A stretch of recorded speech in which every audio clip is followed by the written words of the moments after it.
Welcome, everyone, to this week's session for the Marketing Mastermind course.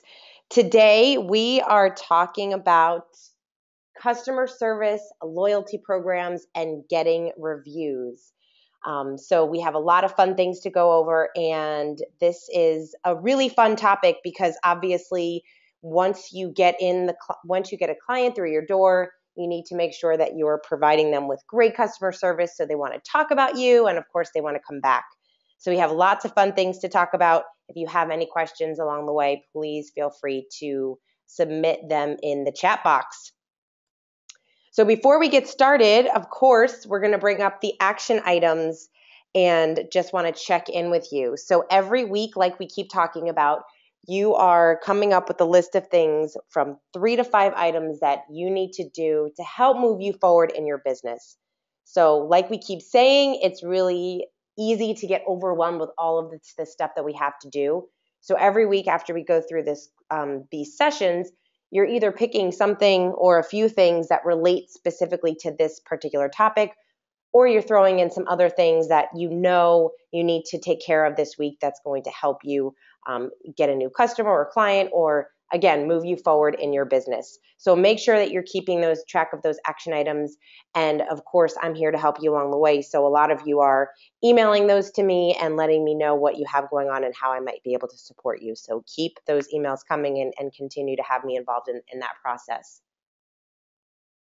So today we're talking about customer service. We'll start with customer service and talk first about why it's important. Why is this a topic that we're discussing and talking about through this course? So in the US, the cost of poor customer service is $41 billion a year, which is insane. But it's true when you think about all of the businesses that are out there and how we interact with people. If you have a customer that walks out your door that's unhappy, they not only will they may not come back, but they may tell their friends that it was bad, and those people aren't going to come. They may, write bad reviews online and just give you a bad reputation. And then again, you're not getting new customers because of those people that aren't coming through the door. So it's really important to focus on superior customer service. 59% of 25 to 34-year-olds share poor customer experiences online. We're seeing a lot more of this, obviously, now with social networking sites and people being able to share their experience online through all these different social media platforms and review sites. Some good news: after a positive customer experience, 69% of Americans would recommend that company to others.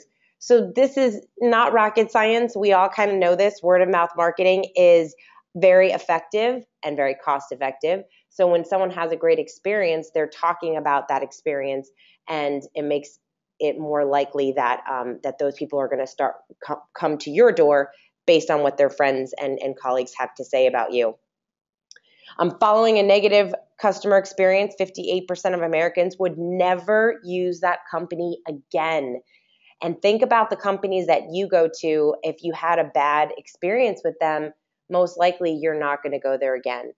Sometimes they're able to make a wrong right in your eyes and get you to come back. But if that company never knew about your experience, you're just never coming back, and they would never know the difference. On average, loyal customers are worth up to 10 times as much as their first purchase. So sometimes we forget when a customer walks out our door that there's a lot more opportunity for them to obviously come back, tell their friends about you, and then make a lot more purchases with you along the way. So it's really important to, when you do get that customer through the door, to have really great ways to provide customer service and get them excited to come back. So we need to treat our customers like they are VIPs all the time. Every single person that you come into contact with, whether you have a brick and mortar store and they're walking through your door, or you have a consulting company and it's just you, or you and a couple of different people, or you have an e-commerce site, any kind of business that you have, treating your customers really well to make sure they're coming back is extremely important. So we need to create that customer experience from the very beginning. So right when they walk through, what is the experience that they are having with your business? One thing that's truly important to consider, especially people that have employees, all team members really need to be on board. So for those of you that do have employees, you know how important this is, making sure that everybody knows that that the customer needs to be treated like a VIP, and it's up to you to convey that message to them and to put the proper training things in place so that that happens. What kind of message are they getting, especially when they first interact with you? So once somebody becomes a client or a customer, how are you communicating with them? Oftentimes now we're getting email addresses, or we're getting people's business cards, or we're just interacting with someone. So how can you create messages to stay in contact with your customers, especially those first-time customers when they're first coming in? Creating email autoresponder emails to stay in touch with them, writing handwritten notes. If you're a consulting company and you are able to do this, you only maybe have a handful of clients, then you're getting just a couple every month or every quarter. Writing handwritten notes goes a long way and really makes a difference. And of course, making them feel welcome and show your excitement in working with them. So they need to feel like, obviously, you love the fact that they've come into your store, or that they've decided to work with you. How many times have you guys started working with a company that you came on board with them and you didn't hear from them for a number of hours or a couple of days? Or you got to a new restaurant, or you tried someplace new, and you didn't really feel like they even wanted you there, or the experience you had with the servers wasn't so great. So think about ways that you can make people feel really, really welcome and excited that they are walking through your door. So some of the things you can do to help you think through this are, think about what companies you love. What are some of the local businesses you love going to because they provide exceptional customer service? What are they doing differently? Do they engage with you online and offline? How are they communicating with you? So make a list of some of the things that stand out in your mind, and be a little bit more conscious of what you're seeing some people do really, really well, and what you see some people do wrong. We all in our businesses have an opportunity to up our game when it comes to the customer experience. And each one of us has multiple stories of ways that other companies have made us feel really, really special. And so just being a little bit more conscious and making that list helps us come up with those different ideas. And then, of course, brings your team members along for the ride and helps you come up with some of those strategies. Are people picking up the phone and calling you? Again, this is great for a service company if you do have some kind of like an agency, or you're working with people in a capacity of providing them a service. A phone call goes a long way these days, especially if you're dealing with an issue with them and you're emailing back and forth all these different correspondence. Also anticipating their needs. What can you do to anticipate the needs of your clients? I know that when I used to work at a coffee shop in Tallahassee, where I went to school, I remember I was there so often that I started knowing a lot of the orders from the people that would walk through the door, and I started getting their order ready before they even walked in. So by the time they got to the cash register, I already had it for them. And I saw this actual thing happen with my friend Jacqueline, who has a juice bar in Delray Beach, and off of Atlantic Avenue. And I was there when some people came into her store, and she knew them. That you can tell they loved coming there. In fact, one of the guys said, "I'm kind of in a funk, and I need my little pick me up." And she knew just what to give him. So she obviously anticipated these people's needs, but it was very clear that this was they had an amazing customer experience. They keep coming back. She anticipates the needs of her clients, and that goes a long way. We'll even spend a little bit more on a different product or service if we know that we're going to get that kind of customer experience and customer engagement. We all want to feel special and appreciated. So how can we do this with our clients? We have to remember their names, or, give them a little discount or a deal every now and then, if somebody's coming in often. It's those little things that really make such a huge impact in our business. I have a number of different restaurants that I go to that I frequent often, and my favorites around town. And it's always nice when I bring new people there and introduce them to the restaurant.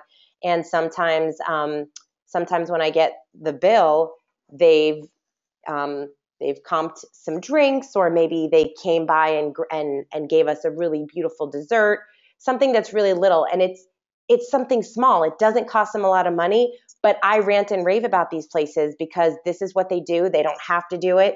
But they know I'm a good customer to them, and they're so good to me. So think about all those little things that you can really do. And we're going to talk through what some of those things are too. But it's funny because it's stuff that we deal with every day, and it's stuff that happens to you. And we can really learn a lot from the companies that we love, and in turn kind of incorporate that into our businesses. So build a culture around your superior customer service.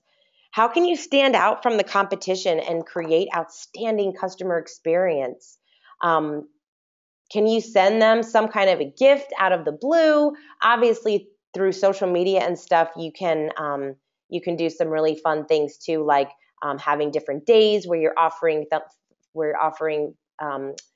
free things for them to come in, or different deals or discounts. Sharing helpful information with them. This is great if you're working with a client or customer and you know that they have a specific issue or a problem, and you come across an article or just piece of information that would be helpful to them. I mean, that's huge. People love knowing that you're thinking about them on a regular basis, especially if they're a paying client of yours. Make a powerful introduction.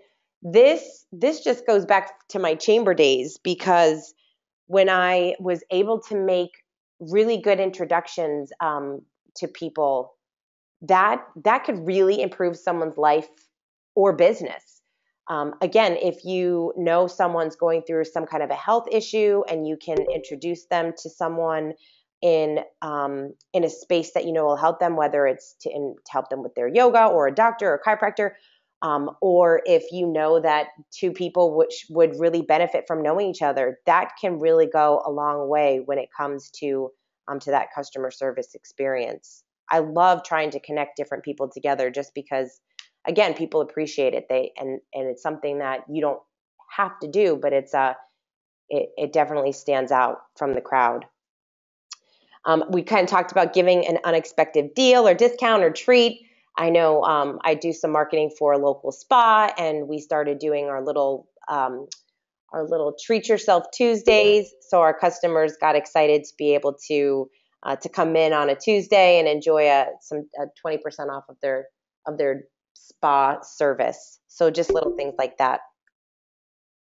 And then continual training for your team. Again, going back to your team members. I know not everyone on the call has a big team. Some of you are working with a couple different people, but even if you have one person, even if it's like a virtual assistant that you're working with, knowing that they are treating your clients the way that you would treat them is so important. And especially those of you that do have a brick and mortar store or location, making sure you're continually training your team, so everybody, everyone that walks through the door, it's as if you were in there greeting them yourself and treating them like family, and treating them the way that you would treat them.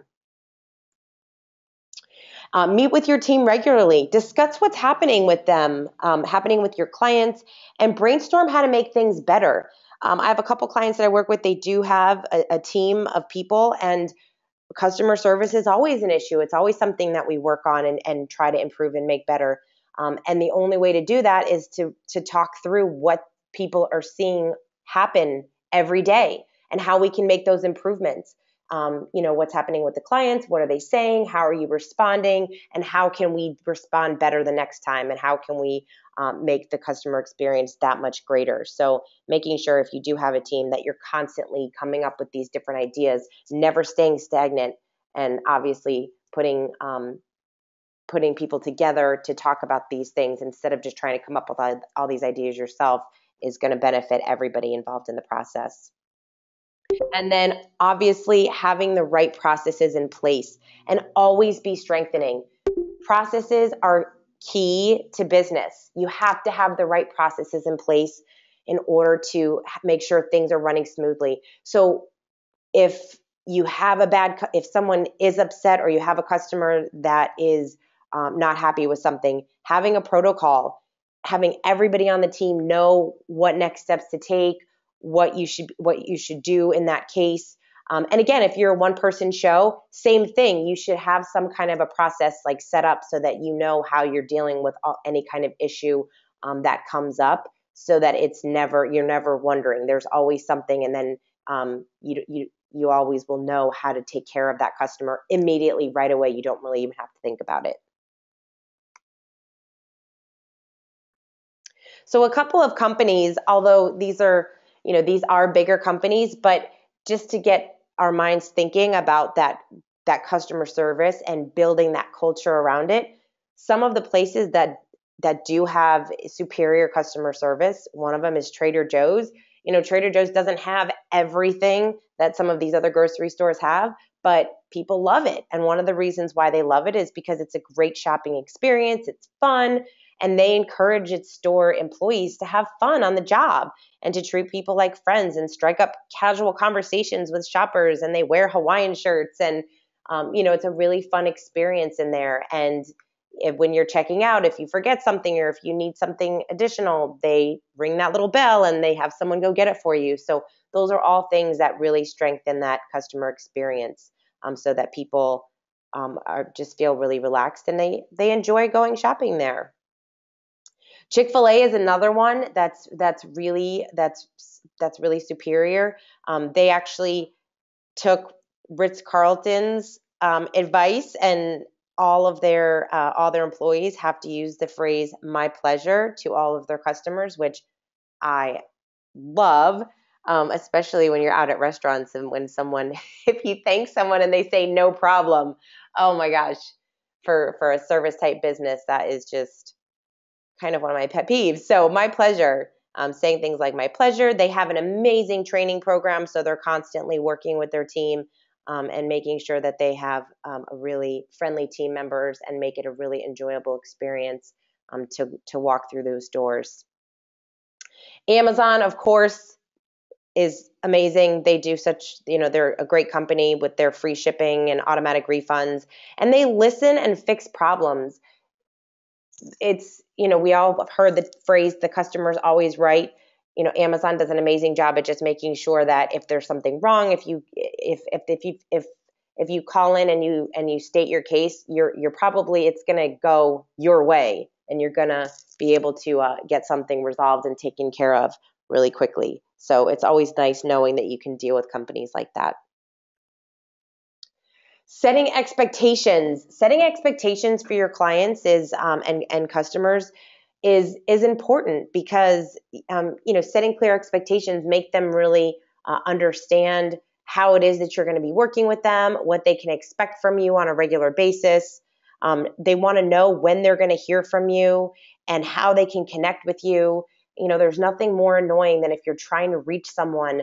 If you're a brick and mortar store, when can they call you? When are your hours? When are you open? There's some local restaurants and some places here that I know sometimes, like especially during the summer, they have weird hours. They're closed, and it can be frustrating for the customer if you're expecting to go somewhere and you go in only to find that they're closed for the day and you never had any idea. Always under promise and over deliver. So making sure that you aren't telling people that they can get something or they're going to have a proposal or something on a specific time and you don't get it to them in that time. And your sales team has to be really clear before onboarding any new clients. So again, whether you're the salesperson or you have a sales team, this can be a big challenge when it comes to some companies, especially if they have a different sales team and then they have somebody else actually servicing the client, because the salesperson just wants to close the sale, and the service person needs to know what it is that this person is really promising. So making sure those two things are very much aligned. So how can you go above and beyond? What are some ways that you can go above and beyond? I'm gonna ask you guys at the end, one of your action items for the week is going to identify 3 ways that you can go above and beyond to create a raving fan, doing something that would spark someone to go on and do an online review for you, or just rant and rave about you and encourage somebody to come visit you or do business with you immediately. Find out their needs and how you can provide value to them. So this is something where asking them, not only keeping up to date with your services and what you're providing, but finding out exactly what they need. And when you know what they need, it gives you leverage to really go above and beyond it and possibly give that to them. So again, going back to those making powerful introductions, someone really might be looking for someone else to do business with, or they might be looking for a specific product or service, and you might have the perfect thing that's going to be the solution for them. So being in communication with your clients and customers is really helpful to make sure that you can go above and beyond. Even those little things, like if you know that your client is a fan of hockey and you happen to come across some extra tickets to the Panthers game, well, there you go. Now you know that you can call up your client and offer him those tickets. So little things like that, always making sure that you know what your clients are looking for and what they need. Getting feedback constantly with your clients and customers. So be in constant communication with them. Decide what is best and stick to it. So are you meeting with them on a monthly basis? Are you sending out a monthly e-newsletter to make sure that they know what you have going on, that if you have any kind of specials or deals or things that are happening? If you are a service-based company, how often should they expect to hear from you? And are you meeting with them on a weekly basis, on a monthly basis? Are they getting reports from you?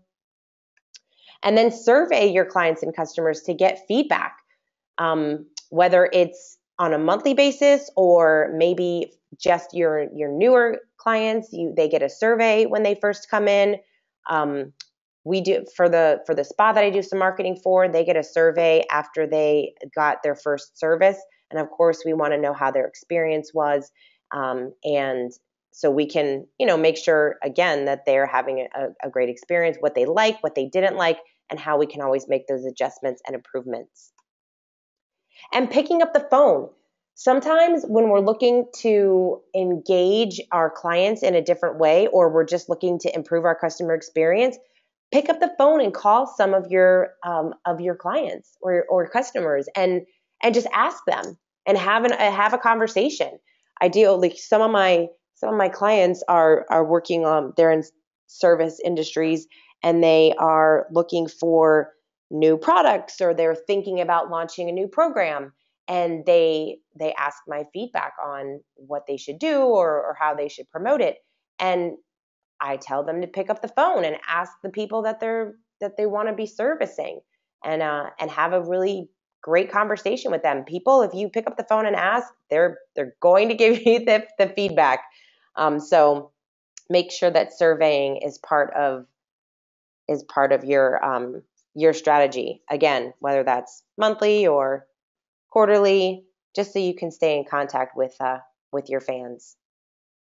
And of course, using social media, having the opportunity now to create an online experience with your customers. And we're going to go into all the different review sites in a little bit later during this session. But you have the opportunity now to answer questions on social media. You can provide lots of great feedback. You can share helpful links and resources when applicable.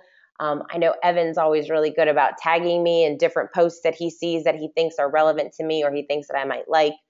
And even with the customer experience in asking questions. I mean, this is just an example of when I was setting up, I actually was setting up this webinar and through GoToMeeting, and I was having problems with it. And so I went on their website and I couldn't find a chat button or a number to call or anything. So I actually just went on Twitter and I tweeted them, and as you can see, I wrote them. I said, hi, I set up my webinar, but the chat feature isn't working. People can't chat or ask questions. What am I doing wrong? And it was within minutes that they tweeted me right back and let me know what the issue was. So this was huge, and this is happening more and more. You know, I know that we see it a lot with airlines or Comcast Cares. They have their little service, customer service chat feature. But for some of for a small business, it's really nice, and it makes it really easy for you to communicate with your fans. And this is nice too, because then other people in your communities are seeing your customer service and your engagement with others. So you get to showcase the kind of value that you're providing, and it just enables other people to want to get involved with you or want to come to your store or check you out or possibly do business with you. So let's talk a little bit about loyalty programs, because people love loyalty programs, and this is just a great way to increase your customer service with your fans. So there's a lot of rewards programs, and they're really great. They're really easy, and some of you probably already have them, or you may have them in a really in not such a formal way, like if somebody gives you a referral and maybe you have some kind of a referral fee. But with the rewards program, you can have some kind of a special deal for clients only.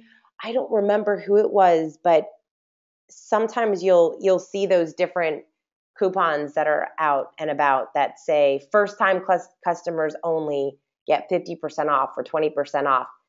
And I forget who it was, but it was such a pet peeve of theirs. And I understand why, because they were saying, you're rewarding new people to come in, but what about the people that are already your loyal fans and your loyal customers? Treating them, I mean, they're the ones that are sticking with you. They're the ones that are coming back to you on a regular basis. So making sure that you're giving those people those deals and discounts is really important. A lot of times people have those referral programs, so refer a friend. I know whether it's online or offline, there's tons of companies that take advantage of that. I know I'm a big fan of Vitacost. I get all my vitamins and everything in Vitacost, and they have that little refer a friend and you get $10 off. So it just encourages people to share and invite their friends to do business with you. Rewards for reviews. This is something that I know a lot of businesses, obviously it's great to get online reviews, and people do sometimes give incentives for reviews. Sometimes you have to be a little bit careful. There are some rewards programs that do not support this, like Yelp being one of them. You can't really give a reward for a review, but you can let people know that that's an opportunity for them. But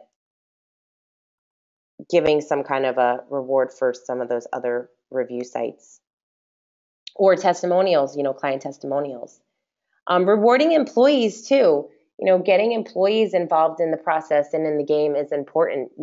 That's one way to ensure that your employees are actually following through and making sure they're providing good customer service. So making sure your employees are part of that conversation and part of the game. So here's some ways to make it easy for you to interact using a rewards program. There's a lot of different rewards programs out there. I mean, you can Google best reward apps and find some that are really specific to restaurants, some that are specific to spas, but they make it really easy. They're super cost effective. This one on the screen is called Flock. It used to be called Loyal Blocks. And I actually use this with a couple of clients. It's really easy. It's a mobile app, so you download the app on your phone.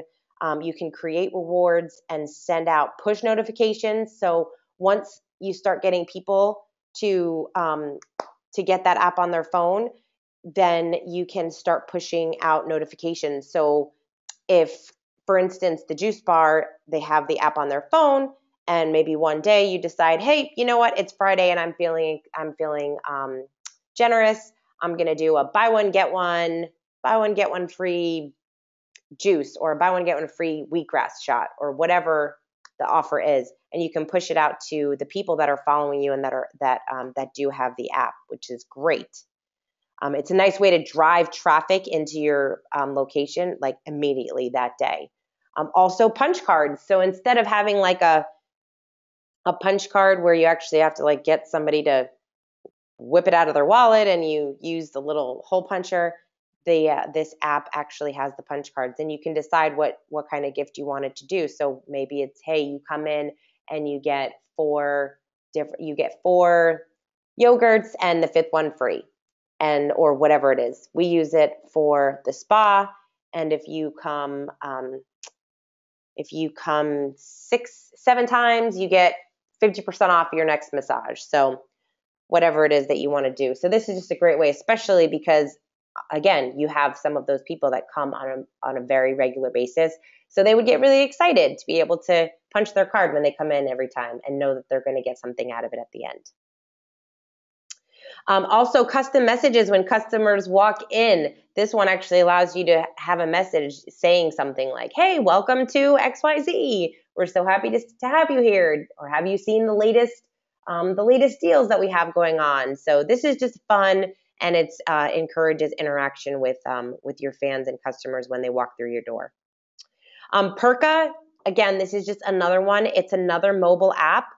They have a social media feature to bring new customers and bring customers back. So this is another one that it enables you to be able to promote to other people that are local that might not yet know you. So these apps are just great ways to get new customers, and again, give special offers and deals. They make it really simple, really easy.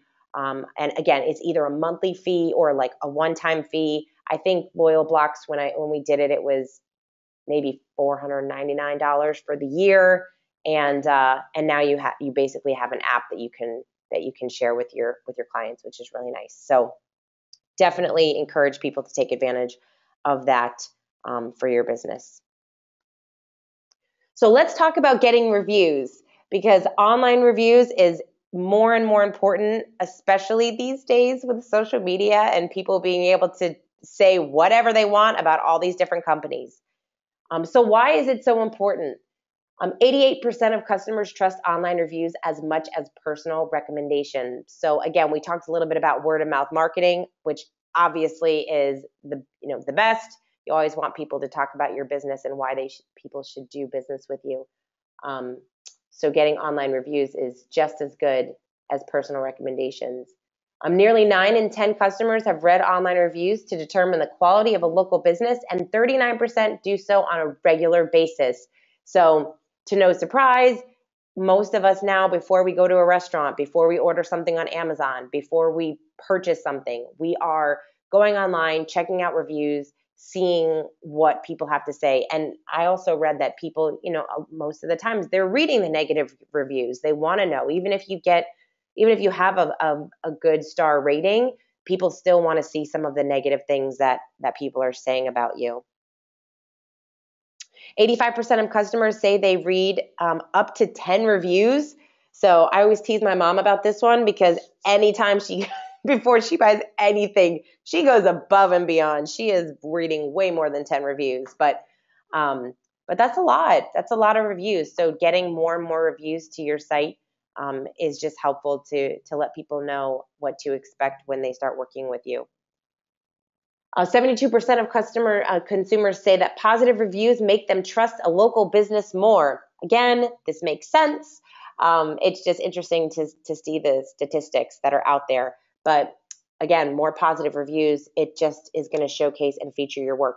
And you can have a review. You don't have to have a brick and mortar location to have a review. If you're a service-based business, absolutely, you can get yourself up on Yelp and Angie's List and some of these other sites. and start getting reviews and asking for reviews. We all know it's important to have these testimonials, but it's nice to get these online reviews on these review sites, because it just helps with SEO. And again, when someone's Googling for you, those things might come up first. So you want them to obviously be having nice things to say about you. So Yelp is the largest review site for local businesses. It's got about 135 million unique monthly visitors. And most people obviously know about it. It's not new to them. A lot of people have accounts. First, you need to find and claim your business listing on Yelp, and then make it easy for your customers to find you by adding the link to your site. Put up a sign in your store. Find us on Yelp. You can add it to your email signature. And then showcase your positive reviews. When you do get positive reviews, share them on your social media sites. Let people know. Maybe feature them on your website. And this is just a really great way to showcase some of the testimonials and reviews that you're getting from your clients. Google Plus Local. This is something where this is great because it increases the visibility in your Google search and improves your SEO. So obviously, if people are Googling, you want to use Google products to help people find you. And then the one downside is reviewers have to have a Gmail account to submit a review. Most people do, but that is just one thing that has to happen with Yelp. It doesn't work that way. And then it's also same thing as Yelp. Make it easy for your customers to find you by adding the links to your site. Put up a sign in your store. Well, not to find on Yelp. Got to change that. And then add a link to your email signature. So again, this is just another site for you to showcase and feature. And everyone kind of has their favorites. Some people seem to always go on TripAdvisor, and some use Yelp all the time, and some are always really big onto Google Plus. And there's a lot of review sites. Angie's List is a big one, TripAdvisor. Obviously, Facebook now. Facebook is huge just because so many people are on it. They make it really easy to write a review, or even just click on 5-star, 4-star, or whatever it is, however they whatever kind of rating they want to give you. Foursquare is great. Good Snitch is another one. This one actually doesn't show bad reviews, but it emails you if you did get a bad review. This way you can have a conversation with the person that posted it. So I thought that was kind of interesting that you are able to, to have that conversation and try to right a wrong. We all have an opportunity to, when something happens with a client of ours, to make things right and get them to either change the review or write a different review. So that one actually doesn't even show the negative reviews. Manta is another one. So there's a lot of different sites, obviously, that you can use. And sometimes people get really overwhelmed. So that's why one of the tools that I recommend to a lot of my clients is Yext. Yext.com is really a great site for those that are looking to get more online reviews and be found online. You can update your location information on multiple websites from this one place. So what happens is you go on Yext and you share all of your information and all of the different review sites that Yext is a part of, and it's got like hundreds of them. It shares all of that information and updates all those platforms for you, so you don't have to go into all those different platforms and change your hours of operation, your videos, your list of products. So it updates your address and your phone numbers and your some of those clickable messages, your products, your calendars, your menu.